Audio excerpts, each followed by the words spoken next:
Bonsoir à toutes et à tous, bienvenue dans Du Grain à Moudre, nous sommes ensemble jusqu'à 19 h. Ce soir, l'Europe est-elle tentée par le choc des civilisations ? 3 semaines après, que sait-on de ce qui s'est passé à Cologne lors de la nuit de la Saint-Sylvestre ? Laissons parler les chiffres, ceux établis par les services de justice. À ce jour, 766 plaintes ont été déposées, dont 497 pour des faits d'agression sexuelle. Un premier suspect a été interpellé le week-end dernier, c'est un Algérien, demandeur d'asile. Le reste est moins précis. Les agresseurs, de jeunes hommes d'origine du Maghreb et d'autres régions du monde arabe, pour reprendre les termes des enquêteurs.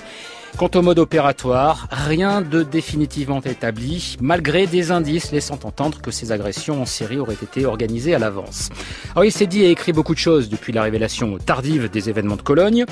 Ces derniers illustreraient notamment la réalité d'une confrontation entre notre culture occidentale et celle du monde arabo-musulman, l'existence d'un fossé entre deux civilisations incompatibles l'une avec l'autre. De quoi remettre au goût du jour la fameuse théorie du choc des civilisations qui valut à son auteur Samuel Huntington une renommée mondiale, théorie reprise aujourd'hui par l'État islamique comme socle de sa propagande. Alors l'Europe est-elle à son tour tentée par le choc des civilisations ?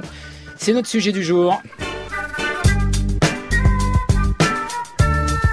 Et pour en discuter, deux invités ce soir. Raphaël Yogier, bonsoir. Bonsoir. Vous êtes sociologue et philosophe, professeur à Sciences Po à Aix-en-Provence. Vous venez de publier « La guerre des civilisations n'aura pas lieu. Coexistence et violence au XXIe siècle ». C'est aux éditions du CNRS, ouvrage dans lequel vous dites que cette guerre ne peut pas avoir lieu puisqu'il n'y a qu'une seule civilisation et que celle-ci est globale. Pour discuter avec vous, Alexandre Delval, bonsoir. Bonsoir. Essayiste, géopolitologue, vous enseignez à Subdeco La Rochelle. Vous avez publié aux éditions du Toucan, c'était en 2014, Le complexe occidental, petit traité de déculpabilisation. Là aussi, je dis en un mot quelle est la teneur de votre livre. Vous considérez que l'Occident s'est affaibli à force de battre sa couple, qui est pour retrouver sa fierté, il faut notamment qu'il se rapproche du monde slave orthodoxe pour créer ce que vous appelez le pan-Occident. Alors si je vous ai bien lu l'un et l'autre, et si j'ai bien compris, Raphaël Yogier, les définitions que vous donnez du relativisme et du différentialisme,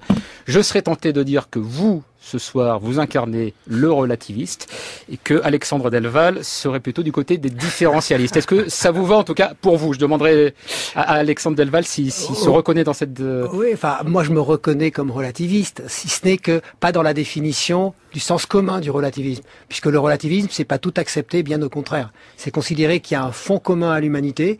Et relativisme, ça vient de relation. Et que pour être en relation, il faut reconnaître ce fond commun. Donc on n'accepte pas tout. Voilà, ça veut pas dire que tout se vaut. Exactement, mais en même temps, on relativisme l'importance de notre propre culture pour pouvoir être en relation avec les autres. Et le relativisme... Montaigne était déjà relativiste. Si et le relativisme s'opposerait ou s'oppose au différentialisme ? Alors le différentialisme, c'est l'idée qu'il n'y a pas de socle commun et qu'on est fondamentalement différents.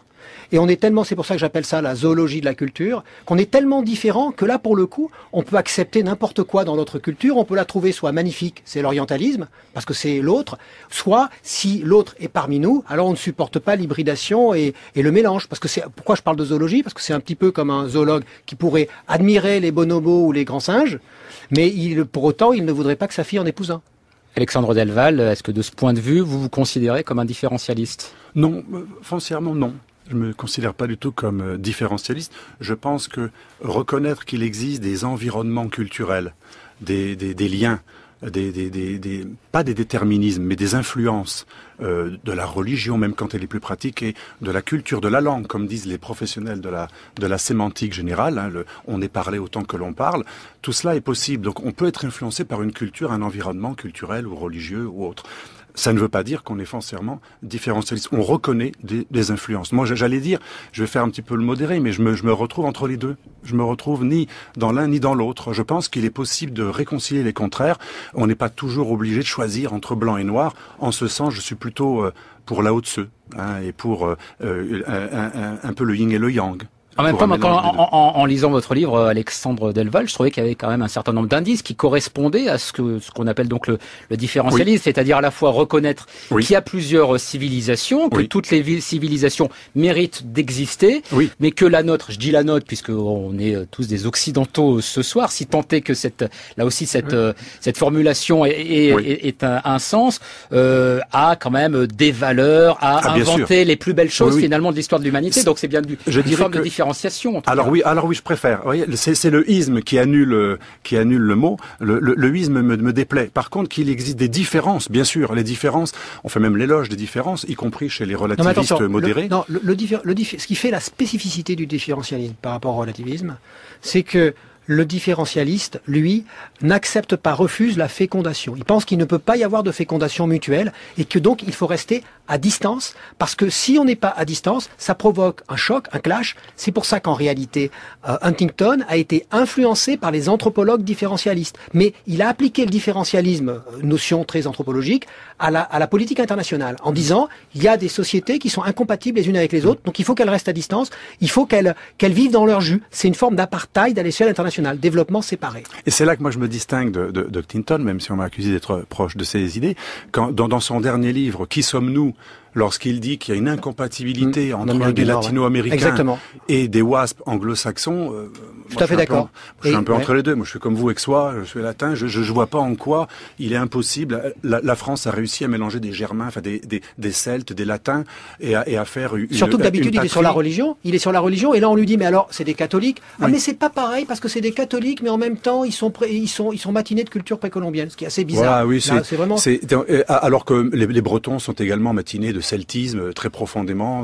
Et voilà, donc je pense que on n'est pas obligé d'être rangé dans une case ou d'une catégorie, mais effectivement, moi je reconnais les différences et je reconnais que l'Occident doit assumer son héritage, non pas pour se différencier avec un isme, mais tout simplement parce que il faut créer non pas du vouloir vivre ensemble, mais du savoir vivre ensemble. La civilisation, que j'oppose aux civilisations au pluriel, la civilisation, c'est savoir vivre ensemble. C'est faire en sorte que l'on puisse s'entendre sur des règles communes, qu'on ne s'entretue pas, qu'il y ait le primat de la loi, des règles, et qu'il y ait quand même une acceptation pour bâtir un destin.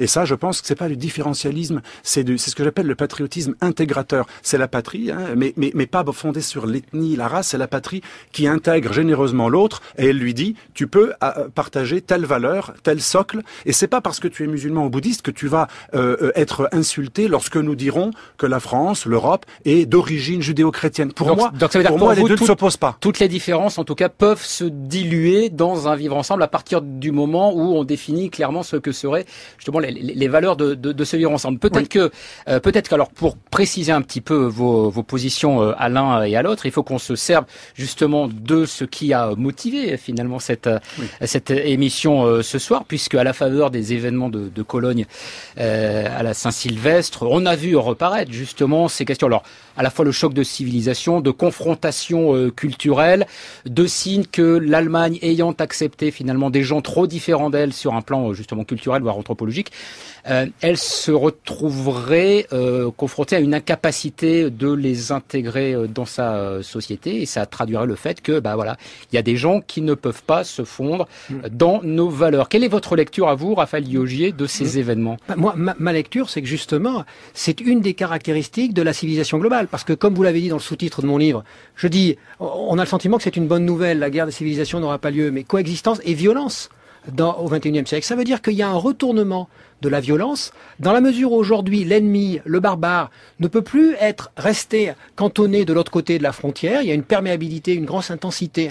Et donc, ça veut dire que l'ennemi peut être mon voisin. Ça veut dire qu'il y a une sorte de suspicion généralisée. Alors, qu'est-ce qui se passe dans cette société ? En fait, qu'est-ce qui se passe dans cet événement ? Cet événement, il est caractéristique du retournement de la violence vers l'intérieur, justement, des sociétés, de notre incapacité à gérer cette civilisation globale qui, de fait, est en train d'émerger et de se développer. Donc, moi, ce que j'aime pas dans les interprétations en termes de choc de civilisation de cet événement, c'est qu'on laisserait entendre que d'un côté, on a des gens extrêmement civilisés, sympathiques, les Allemands qui seraient des Allemands normaux, puis d'un autre côté, des gens d'origine, entre guillemets, arabe ou autre, qui auraient pour spécificité culturelle de violer des femmes. comme si c'était une spécificité culturelle. La question n'est pas là. C'est-à-dire que là, on a affaire à des voyous, à de la délinquance, une délinquance qui touche une partie de la population qui effectivement est peut-être mal intégrée. C'est peut-être en partie, la question n'est pas une question de faute, mais c'est peut-être en partie de sa faute, de la faute du pouvoir. Enfin, c'est pas ça la question. La question, c'est que dans le monde global, on voit apparaître de plus en plus des formes de frustration de micro-groupes existants dans différentes sociétés avec des réactions de défense de ceux qui se représentent comme la majorité, qui ont l'impression d'être dépassés. Et donc ces jeux de frustration provoquent un nouveau système de violence. Ça veut dire que vous, Raphaël Guillotier, vous ne retenez pas les paramètres culturels pour expliquer, ne serait-ce qu'en partie, ces événements du 31 décembre. Attention, ça dépend, encore une fois, les mots sont piégés, parce que qu'est-ce que ça veut dire paramètres culturels? Si vous dites que la culture, c'est l'identité c'est quoi? Moi je crois à l'identité c'est la façon qu'on a de se raconter, on se raconte tous, on se raconte comme animateur de radio, on se raconte comme policier, on se raconte dans la manière de s'habiller, d'être, etc. On se raconte comme musulman, on se raconte comme maghrébin, on se raconte comme vrai allemand, etc.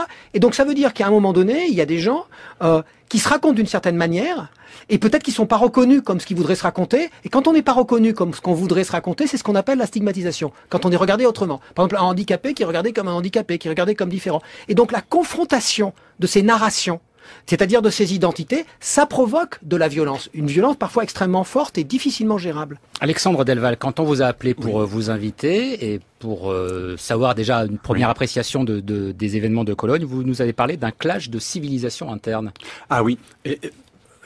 Par rapport à ce que disait M. Logier, on parlait tout à l'heure de violence interne, je pense qu'il n'y a pas de choc de civilisation entre deux blocs, deux aires géocivilisationnelles, effectivement, puisqu'il y a la globalisation qui annule un peu les frontières. Voilà, mais par contre, il y a des chocs à l'intérieur d'un pays. C'est ce que j'appelle le limes intérieur, que j'avais rencontré déjà au Liban, il y a très très longtemps, presque 30 ans. On avait Beyrouth Ouest, Beyrouth Est. Et on avait deux civilisations opposées. Pourtant, c'est la même langue, c'était la même origine ethnique, c'est pas du tout racial, mais c'était deux religions qui influencent différemment et de religions qui ont été elles-mêmes politisées, puisque les chiites avaient été instrumentalisés par la politique de l'Iran à l'époque, les chrétiens du Liban étaient plutôt influencés par l'Occident. On avait deux aires civilisationnelles dans la même ville. Je pense que ce qui va se passer en Europe dans le futur, c'est pas l'annulation des conflits, c'est effectivement l'internalisation des conflits. On aura des conflits à l'intérieur de villes où il y aura deux groupes qui, alors peut-être les uns par le populisme vont être radicalisés dans un sens occidentaliste, les autres avec les antennes paraboliques et certains imams radicaux vont être instrumentalisés dans un autre sens, et on aura à l'intérieur de villes un limes intérieur qui effectivement n'est plus ce qui oppose deux aires civilisationnelles géographiques, mais à l'intérieur d'une même zone urbaine, on aura deux modèles de civilisation opposés. On peut dire c'est bien ou mal, c'est un fait. Ça veut dire que pour vous, s'il y a deux modèles de civilisation qui se retrouvent dans une même ère géographique, ça ne peut pas fonctionner? C'est-à-dire qu'il ne peut pas y avoir une forme de fusion de ces deux civilisations? Ah, ça peut fonctionner, mais ça peut fonctionner, à mon avis, et c'est ce que je propose dans ce livre, si on relance cette machine à intégrer. Donc, par exemple, moi, je suis humblement le fruit. Nous étions des Siciliens immigrés en Tunisie, passés par l'Algérie, après par l'Espagne, etc. Et on a été intégrés à distance par la France. Moi, je me pose souvent la question, comment ça se fait qu'en Afrique du Nord, des Maltais, Italo-Espagnols, les Juifs séfarades, on en faisait des Français, non seulement fiers d'être Français, mais parfaitement francophones, et ils avaient intégré les valeurs républicaines. Et aujourd'hui, dans notre propre ville, dans nos propres cités, on a du mal à en fabriquer. Ça prouve qu'il y a quelque chose qui a changé. Bien sûr, on peut voir l'explication un peu dans la mondialisation, mais je pense qu'il n'y a pas que la mondialisation. Il y a aussi le fait qu'on y croit moins. Et c'est ce que je dis dans mon livre, et je me réfère au spécialiste des relations entre groupes, William Schutz, qui est spécialiste de l'estime de soi, et il montre de manière très intéressante que plus un groupe croit en lui-même et développe une image positive de son vivre ensemble, plus il parviendra à être respecté par des éléments qui viennent d'autres horizons. Et moins il croit en lui-même et plus il développe une haine de soi ou une dévalorisation de sa propre histoire, de sa propre identité, moins il pourra intégrer puisqu'il ne sera pas respecté par l'autre. Et ça, c'est très vrai dans les pays arabo-musulmans que je connais un petit peu. On aime l'identité, que l'on juge cela bien ou mal, c'est un fait. Dans ces pays-là, on aime l'identité, à la fois religieuse, mais aussi l'identité tout court. Raphaël Guillotier, qu'est-ce que vous pensez? Et on ne respecte pas, pardon, l'identité qu'on appelle liquida. En Italie, on parle souvent de société liquide ou identité liquide. Et ça, ce n'est pas respecté respecté dans ces pays-là. Alors, Raphaël Iogé, qu'est-ce que vous pensez de cette idée d'un clash de civilisation interne? Moi, ce qui me gêne dans il y a beaucoup de choses auxquelles je souscris, ce qui a été dit, mais ce qui me gêne, c'est la trop grande importance donnée au territoire, à l'ancrage dans les territoires. Dans ce que dit, me semble-t-il, Alexandre Delval, c'est que il y aura une sorte de limesse, donc de frontières, de limites internes, et qui seront définies géographiquement. Moi, je crois que il y a de moins en moins l'importance du territoire. C'est ce que j'appelle, dans la globalisation, les espaces de désir déterritorialisés, qui sont de plus en plus fluctuants et qui valident, une société, qui décrivent une société où il y a une mobilité tellement extrême qu'il n'y a pas le temps de se constituer même des frontières internes. C'est-à-dire, se constituent des frustrations, des éventuels désirs de vengeance, mais en même temps, les gens se mélangent, ils s'imaginent faire partir de telle minorité, mais ensuite ils s'allient à d'autres minorités, et puis ils peuvent éventuellement éprouver de la violence les uns pour les autres, mais pas en fonction de territoire. Parce que vous avez... Peut-être juste pour donner un exemple, Raphaël Iogé, ça peut être quoi un espace de désir déterritorialisé? Par exemple, ça peut être, je prends un exemple que je donne dans le livre, c'est les mangas, par exemple. Les mangas, ça se réfère à la culture japonaise, donc a priori un territoire, mais en même temps, c'est devenu complètement déterritorialisé, mais c'est un espace de désir. Par exemple, il y a un certain nombre de jeunes aujourd'hui qui vivent à travers les mangas, qui se mettent à parler japonais parce qu'ils admirent les mangas, ils s'habillent de cette manière, ils se sentent plus proches d'un individu qui est à l'autre bout du monde et qui est dans cette même espace de désir déterritorialisé que leur voisin de palier. On l'a pour ça, au même titre qu'on a des espaces de désir déterritorialisés, aujourd'hui on a des espaces de haine et de rejet déterritorialisé, et c'est là-dessus que joue Daesh. La différence entre Daesh et Al-Qaïda, c'est quoi? C'est qu'Al-Qaïda jouait sur l'idéologie, jouait sur une territorialisation extrême et vraiment idéologique, alors que Daesh joue sur le marché global de la terreur, dans une sorte d'espace de frustration et de vengeance, qui fait que n'importe où dans le monde, quelqu'un qui se sent frustré, qui peut-être n'a pas grand-chose à voir avec l'islam au départ, il suffit qu'il se reconnaisse dans la franchise, dans l'esthétique de Daesh, et immédiatement, il va être reconnu parce que ça arrange Daesh de sentir de prouver qu'elle se démultiplie. Et il assure une publicité globale. Parce que ce qu'il y a, c'est qu'il y a trois types de circulation. Circulation humaine, aujourd'hui qui s'intensifie, mais en fait qui est encore bloquée par le jeu des visas. Circulation de marchandises, parce qu'on veut quand même manger des bananes et du manioc, même si on est en Europe, et donc ça s'intensifie. Et puis surtout, une circulation qui n'est plus une circulation, c'est la circulation de l'information via Internet, Facebook, etc. Et là, c'est une sorte de grand bain informationnel, avec des remous un peu de tous les côtés, qui met à mal les distances. Une bombe qui explose à Gaza aujourd'hui, elle va être ressentie par un individu d'origine maghrébine dans la région, dans la banlieue strasbourgeoise, comme si cette bombe, qui va se représenter comme un Palestinien de l'intérieur, comme si cette bombe, elle avait explosé dans son jardin. Et il va voir son voisin, qui se trouve être juif séfarade, peut-être comme étant un sioniste potentiel, et inversement. Donc on va avoir des jeux de désir, mais aussi des jeux de haine, dans une civilisation de plus en plus globale, en raison de ce grand bain informationnel. Mais juste encore d'un mot, après je vais faire réagir Alexandre Delval, mais est-ce que ça ne veut pas dire que ces espaces de désir déterritorialisé, pour reprendre votre formulation, c'est pas le nouveau nom des civilisations? Est-ce qu'on peut en faire justement de nouvelles civilisations finalement, mais qui s'imbriqueraient les unes aux autres? Non, parce que la caractéristique de la civilisation, c'est la possibilité de s'opposer aux barbares dans certaines civilisations. Par exemple, la civilisation grecque, le mot barbare vient de barbarba, c'est-à-dire quand les Grecs entendaient parler les Perses, ils entendaient ça, ils disaient c'est ceux qui ne parlent pas grec, ceux qui sont de l'autre côté. Donc on définissait notre identité civilisationnelle en opposition à l'autre qui est de l'autre côté de la frontière, soit le sauvage. Aujourd'hui, on n'a plus la possibilité de faire ça. Donc de façon inédite, il faut qu'on arrive à repenser la figure de l'ennemi, la figure du barbare, comme n'étant pas de l'autre côté de la frontière. Et c'est plus possible de l'exclure, parce qu'il circule intensément chez nous, c'est notre voisin. Premièrement, ça dépend si on parle de la civilisation avec un grand C, cher à Norbert Elias ou à Arendt ou autre, ou les civilisations chères à Brodel ou à d'autres. Moi, je pense que c'est très important. Là, je crois il me semble que vous faisiez allusion à la civilisation, et là, je souscris à ce que vous dites. Par contre, si on parle... Ce qui serait quoi, la civilisation? Du coup, c'est des traits humains universels. C'est ce que j'appelle le savoir vivre ensemble, c'est ce qu'a très bien montré Norbert Elias, c'est lié aussi à l'esprit civique, en prenant l'étymologie. Par contre, les civilisations, ça n'est pas du tout la même notion de civilisateur.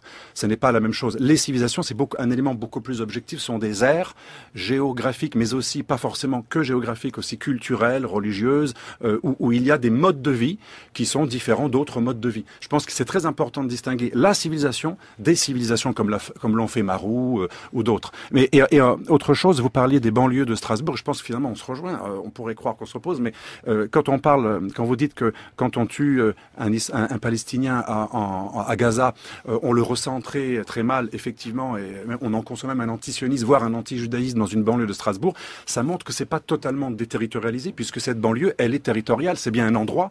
Et moi, j'ai constaté depuis un certain nombre d'années, y compris dans mon quartier d'enfance, près de Bassins, dans le 14e arrondissement de Marseille, pas loin du Merlan, la Cerisée, une évolution civilisationnelle tout à fait territorialisé. Ce n'est pas à quelques centaines de mètres que ça a changé. C'est dans certains endroits, on a vu un changement total de population. Et on n'est pas là pour dire c'est bien ou mal. Mais c'est bien quand même dans des endroits. Et il y a d'autres endroits, au contraire. Vous connaissez la rue Tubano à Marseille, où on a embourgeoisé, on a fait fuir des populations assez hypocritement. On les a mis dans d'autres endroits, moins visibles, en dehors du centre. Il y a bien quand même des territorialités. Il y a des endroits, ou alors dans le 11e ou le 10e arrondissement à Marseille, on a des quartiers qui sont beaucoup plus visiblement juif que jadis, avec un retour de l'identité juive un peu chassidique. On a quand même des territoires. Oui, mais justement, moi je ne nie pas la réalité et l'existence de territoire. Ce que je dis, c'est que le territoire n'est plus la base sur laquelle se construit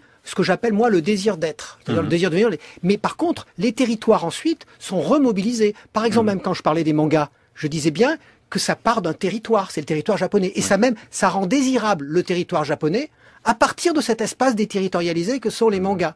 Et donc on a un renversement, faire du sens du territoire. Le territoire vient ensuite, il vient pas d'abord. C'est ça que je veux dire. Donc vous ne niez pas qu'il existe quand même, bien sûr, parce qu'on a quand même des endroits où il se passe des choses différentes. Mais je nie que l'identité se construit à la base à partir du territoire, dans une sorte de progressivité. Et c'est ça qui a changé. Et c'est pour ça que, du coup, c'est cette non-progressivité, c'est cette espèce de déracinement, cette virtualisation de l'identité qui peut provoquer les événements de Cologne. Et oui. Et pour revenir aux limaces intérieures, moi je vois à Bruxelles, je suis souvent à Bruxelles, à Molenbeek, on a 10 fois plus de mosquées que d'églises. C'est ni bien ni mal, c'est un fait.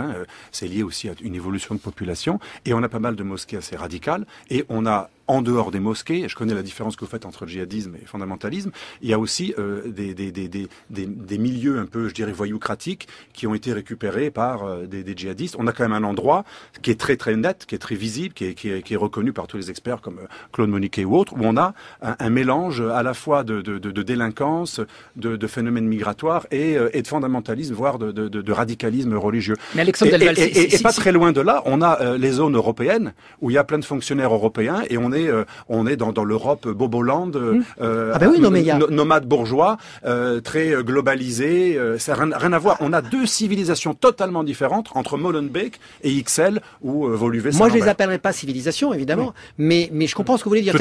On a en tout cas des jeux et des frictions identitaires qui, pour moi, sont liés justement à l'existence d'une civilisation globale. C'est-à-dire, il y a une telle perméabilité dans ces jeux d'identité qu'on arrive que la figure de l'ennemi est littéralement disséminée sur les territoires. Et c'est ça qui pose problème. Et est-ce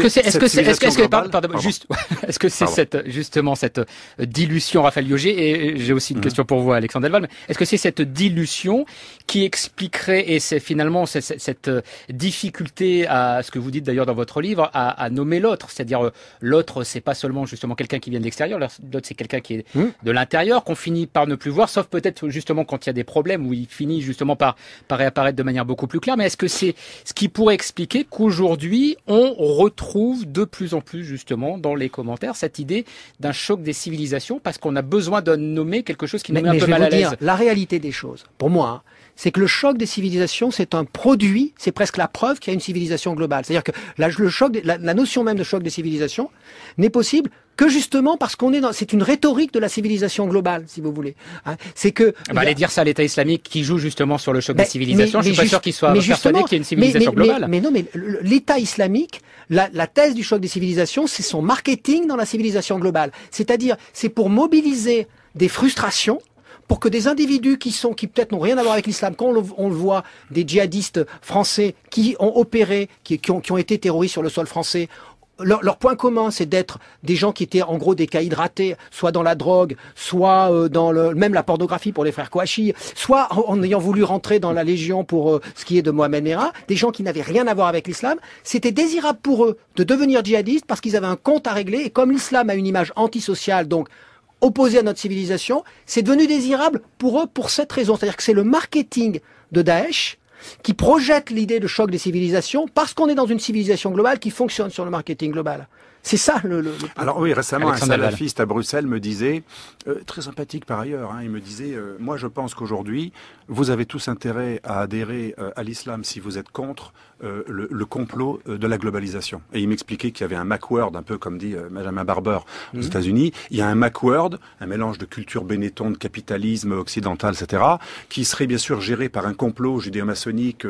On retrouve toutes les thèses conspirationnistes. Et le seul élément d'opposition viable, capable, viril, assez violent pour faire face et pour détruire ce complot, ce serait l'islam. Effectivement, donc on a des gens qui ne sont pas des pratiquants ritualistes. C'est pour ça que je fais la différence entre le totalitarisme islamiste et l'intégrisme islamiste. On peut être un intégriste de n'importe quelle religion sans forcément être violent. Par contre, le totalitaire, lui, il va instrumentaliser un phénomène religieux pour légitimer sa violence.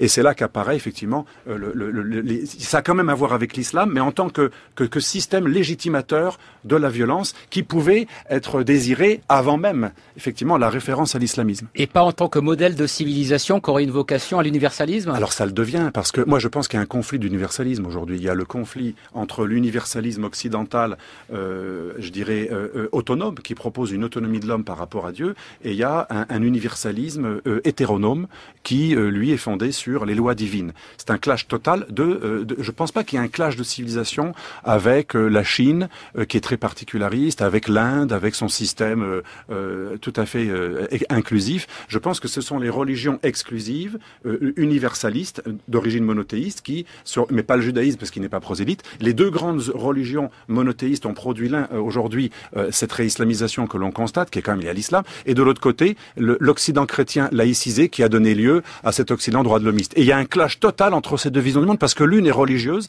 l'autre l'est pas. Mais les deux ont une prétention universaliste. Alors c'est là, il me semble qu'il va y avoir quand même un petit peu de divergence entre vous deux. Enfin, il y en a déjà un petit peu, mais non pas que je cherche absolument à vous opposer, parce que vous... On peut discuter... Absolument. Raphaël Liogier, heureusement qu'on n'est pas d'accord. Vous, ce que vous dites dans le livre, c'est que en fait, il faut pas chercher à opposer les religions, justement, qui porteraient des projets de civilisation de manière singulière, mais que c'est plutôt des postures au sein de chaque religion qu'il faut distinguer, qui permet de dire que il y a des chrétiens, des musulmans, des juifs, des bouddhistes qui vont se retrouver, par exemple, dans le spiritualisme, dans le charismatisme ou dans le fondamentalisme. Vous avez très bien lu, Hervé Gardette. N'est-ce pas? Voilà. Je travaille. Voilà, c'est que effectivement, j'ai dans mes recherches, j'ai remarqué qu'il y avait ce que j'appelle le spiritualisme, qui est une tendance, vous avez toute cette idée d'idéologie développement personnel, très individualiste, méditative, très libertaire quelque part. Hein.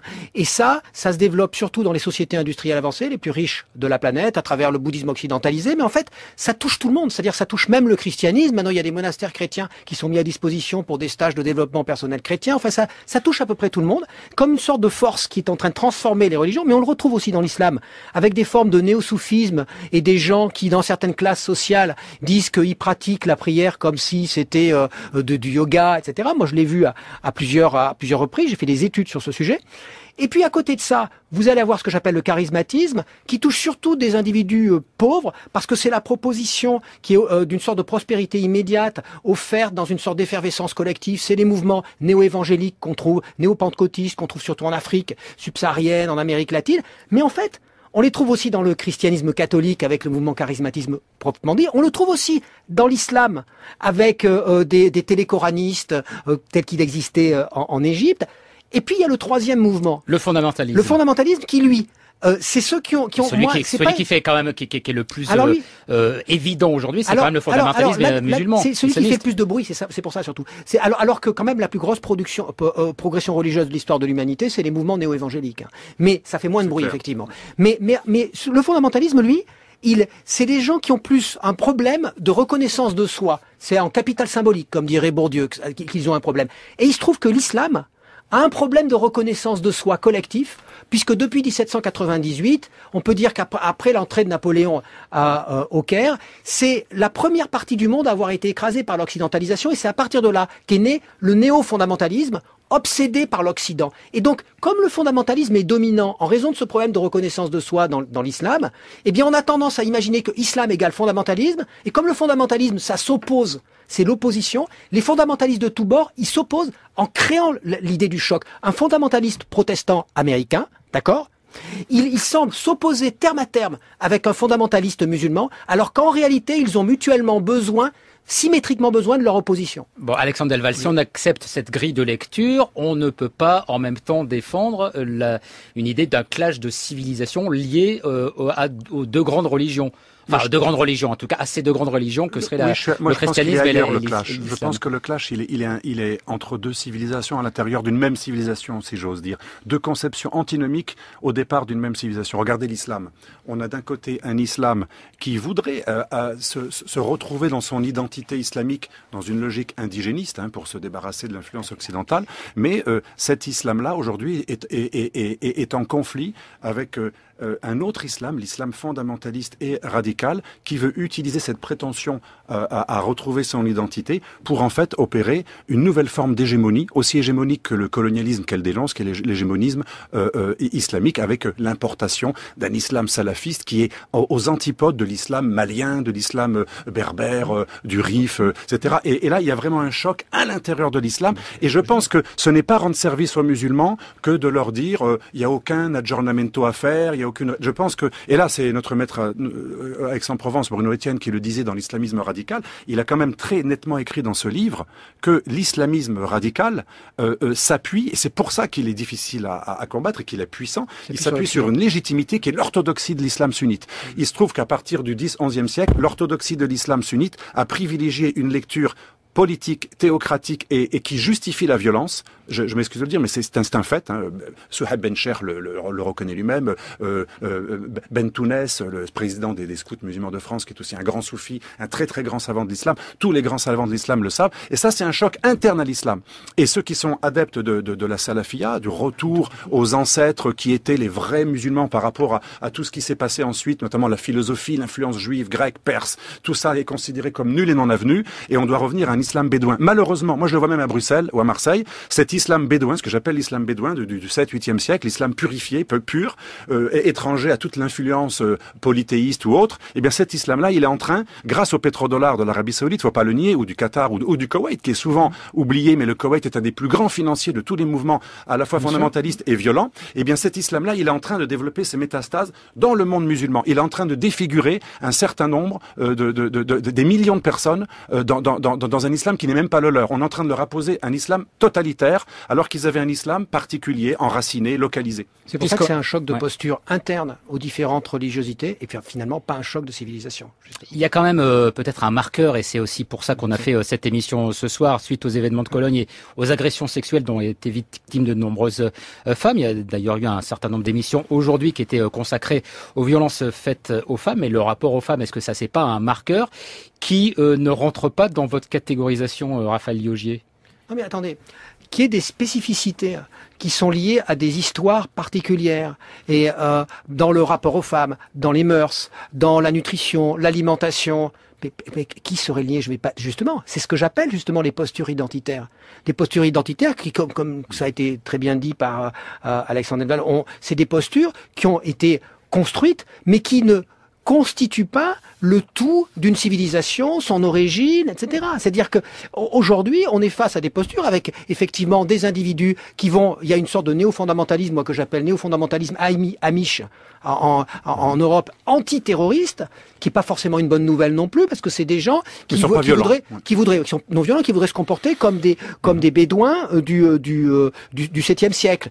Donc, mais en même temps, on va avoir de notre côté ce que j'appelle les nouveaux ninjas d'islam, des gens qui s'habillent pas du tout pareil, qui se mettent plus dans le costume style néo-afghan, qui font Allahu Akbar, qui sont des incultes, qui n'ont aucune connaissance théologique.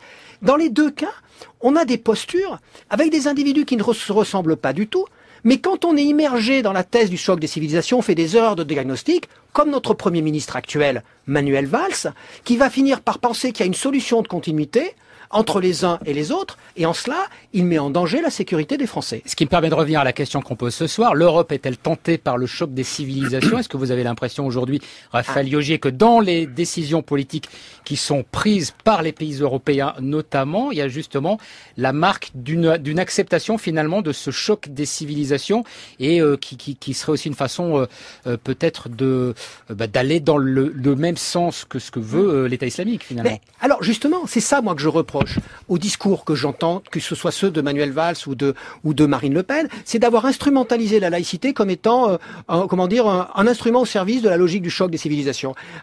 Et on voit que Manuel Valls fait à peu près la même chose, qu'on a le développement depuis les années 2003-2004 partout en Europe de partis populistes qui ont tous le même programme, c'est-à-dire de défendre les valeurs du vrai peuple, qui finissent par mêler les valeurs de droite et de gauche dans une même défense unilatérale d'une civilisation qui serait la civilisation des nations européennes. Et aujourd'hui, très clairement, je pense qu'il y en a un certain nombre de décisions politiques, et particulièrement après le 13 novembre. Par exemple, lorsqu'on nous dit il faudrait interdire l'arabe dans certaines mosquées. C'est ridicule, parce que les djihadistes qui ont fait les attentats sur le sol français sont des incultes qui n'ont pas accès à l'arabe. Alors, pourquoi est-ce qu'on dit ça? Il dit ça pour une seule raison, parce que arabe, ça veut dire haute civilisation, donc choc de civilisation, donc on fait la guerre. Donc être dur, ça serait de ça. Moi, je suis pas contre une politique de sécurité, mais une politique de sécurité avec un bon diagnostic. Or, aujourd'hui, nous sommes immergés dans ce fantasme de choc des civilisations qui nous empêche de faire un diagnostic, et y compris de mener une politique de sécurité efficace. Alexandre Delval, moi, je suis pas sûr qu'il y ait un choc, quand vous plaidez pour un pan-Occident, donc oui. Je voudrais quand même que vous en disiez un mot, qui serait l'intégration du monde slave orthodoxe pour une plus grande, dites-vous, cohérence géocivilisationnelle. Est-ce que vous ne vous laissez pas aussi, vous, gagner par cette idée d'un choc des civilisations, en tout cas oui, je comprends ce que vous voulez dire, de pays européens qui devraient promouvoir leur culture, leur identité culturelle et religieuse, puisque vous insistez beaucoup sur le christianisme, et c'est vrai que quand on promeut, on défend aussi d'une certaine manière ces racines-là, et on les défend par rapport à d'autres civilisations. Alors, donc vous y êtes un peu quand même là-dedans. Non, je vais vous dire pourquoi, même si ce que vous dites est très juste, vous avez bien lu, en Ukraine, qu'est-ce qui se passe en Ukraine? En Ukraine, on a le résultat d'un choc civilisationnel que je déplore entre l'Occident catholico-protestant qui adhère à un projet particulier et de l'autre côté un monde russe qui serait accusé d'être aux antipodes de tout ce que l'Occident a comme valeur, de droits de l'homme, d'individualisme, etc. Et si on avait été beaucoup plus dans le dialogue avec la Russie, l'acceptation des différences et voir ce qui nous unit et pas uniquement ce qui diffère, si on avait été plus dans l'inclusion de la Russie après, vous savez, la guerre froide, on a voulu, enfin, quand je dis on, les États-Unis surtout et ceux qui sont des chauds partisans de l'OTAN ont voulu en quelque sorte humilier définitivement la Russie. Elle avait perdu la guerre froide, il fallait jusqu'au bout, il fallait lui faire perdre son étranger proche. Et moi, ce que je plaide en faveur de l'inverse. Il faudrait absolument se rapprocher du monde russe pour éviter des carnages. En Ukraine, c'est justement ce qui se passe, c'est un choc de civilisation entre la slavo-orthodoxe et je dirais la civilisation occidentiste actuelle, atlantiste, et c'est un choc qui a fait des milliers de morts. Il faudrait faire la même chose avec la Turquie, Alexandre Delval. Donc, vous voyez ce que je veux dire? Ah non, alors avec la Turquie, ce qui s'est passé, c'est très intéressant. On a voulu, et c'est pour ça que l'Europe est dangereuse aujourd'hui, l'Union européenne. Elle est un empire qui n'a pas de frontières définies. Les frontières, parfois, c'est nécessaire. Relisez Régis Debray récemment. C'est extrêmement important, une frontière. Quand vous n'avez pas de frontières, vous étendez infiniment. Vous donnez un message à celui qui est jaloux de ces frontières, comme quoi vous êtes dangereux. La Russie, alors aujourd'hui, elle déteste l'Union européenne parce qu'elle voit l'Union européenne comme un prédateur. Et la Turquie, on a voulu que les Turcs nous ressemblent. On a voulu les faire entrer dans l'Union européenne. Qu'est-ce qui s'est passé? Je fais très vite. Ouais, très vite. Eh bien, les mesures imposées par l'Union européenne ont obligé les Turcs à démanteler le système militaro-kémaliste. Et aujourd'hui, la Turquie est en train de dériver vers un système anti-kémaliste. Donc, vous voyez, c'est la volonté de se rapprocher de la Turquie qui l'a rendue encore plus différente d'avant. D'un mot, Raphaël Yogier, la frontière, c'est ce qui dessine les limites d'un État. Vous dites que les États, c'est quelque chose de périmé. Est-ce que ça veut dire que, pour vous, les frontières, c'est aussi une notion périmée? Moi, je pense qu'il faut repenser notre rapport à la politique et et que l'État-nation a été un espace transitoire très utile de la politique. Aujourd'hui, on doit gérer les problèmes. Les problèmes d'écologie sont globaux, les problèmes de terrorisme sont globaux, les problèmes de mafia sont globaux, de la drogue sont globaux. Donc il faudrait une gestion globale. Ça ne veut pas dire un État-nation mondial. Ça veut dire qu'il faudrait protéger les identités régionales, mais les protéger en se coordonnant à l'échelle planétaire. Voilà, et comment, par exemple, protéger ces identités dans un monde global? Eh bien, je vous invite c'est l'Europe de à lire. 1820. Les États s'étaient réunis pour organiser un concert des nations. C'est pas antinomique. On peut s'organiser dans des grands projets globaux, mais entre États. Oui, allez-y, d'un mot alors, Raphaël Yogier. Non, j'allais inviter les gens, les auditeurs à lire vos livres respectifs. Oui, c'est bien, voilà. On pourrait continuer longtemps, hein, mais c'est pas mal aussi, dit Alexandre Delval. Donc, Raphaël Yogier, La guerre des civilisations n'aura pas lieu. C'est aux éditions du CNRS. Alexandre Delval, Le complexe occidental, petit traité de déculpabilisation aux éditions du Toucan. Un grand merci à toute l'équipe du Grain.